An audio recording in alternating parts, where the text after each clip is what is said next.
Sisila Inqubeko la ke kuvakashele khona ku Absa wakhona la Mkhondo ukuzokupha abantwana bakule ndawo noma kubantwana bakule sikole ke ngezicathulo namhlanje ke sinobaba ke la uDlamini uzozithula ukuthi mhlambe ngeposition yakhe uyindaba yake eAbsa enithi nifikela kubo nizovula ama account bathi ke kulokho ke nikwenzayo nabo they are bringing back to the community yaseMkhondo ngalezi zipho belithilana baba uDlamini asikubingelele sikwamukele kuMkhondo TV. Yeah, siyabonga bingelele nababukeli. Namhlanje baba ni la esikoleni Inqubeko sabanga kakhulu somphathi seMkhondo mhlawumbe nje ke engakubuza mhlawumbe ukuveza kunina ukuthi mhlawumbe yilena nina enithintayo uma ngabe nibona izimo sifana nalezi kuze fike nithi nazini ngcono siye khona siyokwazi ukuthi silekelele lapho silekelele khona. Ibi nginikeza i-background kancane eyami mina nami ngikhulelela Mkhondo ngala Mkhondo and mangifikile ngiyabona isimo ukuthi sinjani. So sithe masithola isicelo sibuya kuba Mhlophe o ama CDW ukuthi ucela sisize ngicathulo ne-uniform for abafundi and obviously having the background ukuthi siyazi ukuthi kunjani sibe sesa decide as iAbsa ukuthi kungcono nathi siphose esivaneni sizokhona ukuthi sishintshe idignity yabantwana ngoba into ebalekile kakhulu lana is the fact ukuthi abantwana baba ne-confidence and also baba ne-dignity if bagcoke i-uniform bafana nabanye.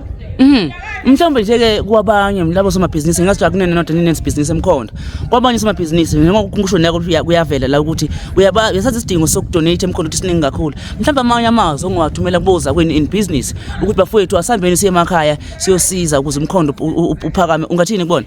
I think into ebalekile la is ukuthi akufuneki kuze kube kukhulu khona lokho okuncane ongaba nako khona ukuthi unikele kuzowenza umehluko njengoba ngishilo nathi ukuthi siwenzile umehluko ngaloko okuncane sikufakile and sisazoqhubekela phambili as long as siba nalamandla ukuthi siqhubeke silekelele la silekelela khona kodwa I think umlayeze ngunikeza ama business is ukuthi kungaze kucabanga ukuthi kudingeka into enkulu qala kancane and mhlambe as business zakho dlondlobala ke so ngaqala ukukhuphuke in terms of izinto ozinikeza emphakathini.